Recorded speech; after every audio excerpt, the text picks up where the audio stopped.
Private corporate విద్యా సంస్థల్లో అత్యధికంగా ఫీజులు వసూలు చేస్తున్నారనే ఉద్దేశంతో ఈరోజు ఐక్య విద్యార్థి సంఘాల తరఫున జిల్లా కలెక్టర్ గారికి వినతి పత్రం ఇవ్వడం జరిగింది. అదేవిధంగా ఎక్కడైతే ప్రభుత్వ జీవో నెంబర్ 1 ప్రకారం ఎక్కడ ప్రైవేట్ కార్పొరేట్ విద్యా సంస్థలో పాఠ్య పుస్తకాలు అమ్మకూడదు. అదేవిధంగా ఈ ప్రైవేట్ విద్యా సంస్థలు ఆ జీవోలను తుంగలో దక్కి వేలాది రూపాయలకు బుక్కులు అమ్ముకుంటూ అదేవిధంగా ఫీజులు ఎక్కడే కానీ లేదు, దేశంలో ఎక్కడ లేని విధంగా పెద్ద మెట్రో సిటీలలో ఫీజులు ఎక్కడే కూడా ఉండకుండా ఫీజులు హైదరాబాద్ బెంగళూరు లేని విధంగా అనంతవిధంగా ఫీజులు వసూలు చేస్తున్నారు. అదేవిధంగా ఈ బుక్స్ ఈ టెలి స్కూల్ బుక్స్ మొత్తం 6 బుక్కులు ఉన్నాయి. ఈ 6 బుక్కులు మాత్రమే 6,800 రూపాయలకు అమ్ముతున్నారు.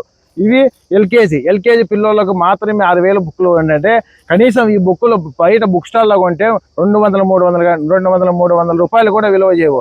అలాంటి బుక్కులు ఈ కరువు జిల్లా వాసులను అనేక రకాల ఫీజుల పరంగా బుక్స్ పరంగా విద్యార్థులను దోచుకుంటున్నారు.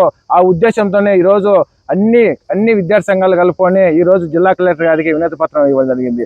ఆయన కూడా ఆదాయ గారితో డిఓ గారిని పిలిపించి వాళ్ళకు కూడా చెప్పారు, ఏవైతే జిల్లాలో ప్రభుత్వ నిబంధనలకు వ్యతిరేకంగా పనిచేస్తున్నాయో అలాంటి విద్యా సంస్థలు సీజ్ చేయాలని ఆయన కూడా డిఓ గారికి ఆదాయ గారికి విజ్ఞప్తి చేయడం జరిగింది.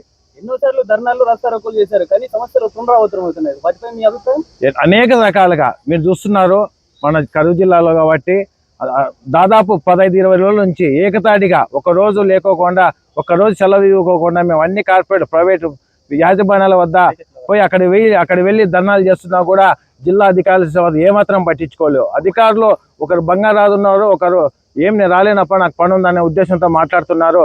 ఇక్కడ కూడా పాఠశాలకు డిఓ లేని వల్ల డిప్యూటీ డిఓ ఉండడం వల్ల ఆయనకి చేతగానితనం వల్ల అన్ని కార్పొరేట్ ప్రైవేట్ విద్యా సంస్థలు కొమ్ము కాస్తూ వాళ్ళ నుంచి మామూలు మద్దతుతో లీయల్ అయితే వెళ్తున్నారు.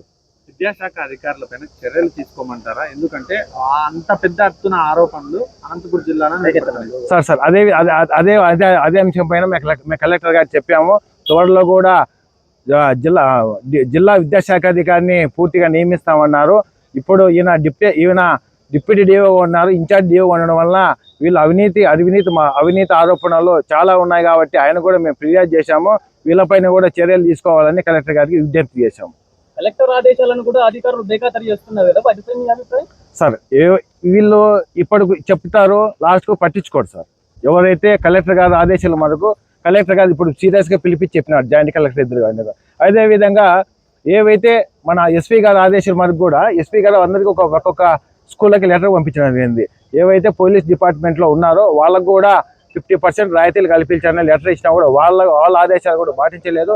అదేవిధంగా ఈ విద్యా దోపిడీని ప్రతి ఒక్కరు అధికారాలి. అదేవిధంగా జర్నలిస్ట్ పిల్లలకి గతంలో కూడా అనేక సంఘాలు అనేక వర్గాలుగా ఏర్పడి అనేక సంఘాలుగా ఉమ్మడిగా ఏర్పడి జిల్లా కలెక్టర్ గారు వినపత్రం ఇచ్చారు. ఏవైతే జర్నలిస్టు ఉన్నారో వారికి మాకు 50% రాయితీలు ఇవ్వని జర్నలిస్ట్ అడిగినా కూడా కలెక్టర్ గారు కూడా ఆదేశాలు జారీ చేశారు. దానికి కూడా ఎక్కడే కానీ లేదండి మాకు మీకు గుర్తింపు కార్డు ఉన్న అవి ఇవి అని చెప్పి లేనిపోని మాటలు చెప్పి జర్నలిస్టుల పైన అనేక రకాలుగా గతంలో చూసాము.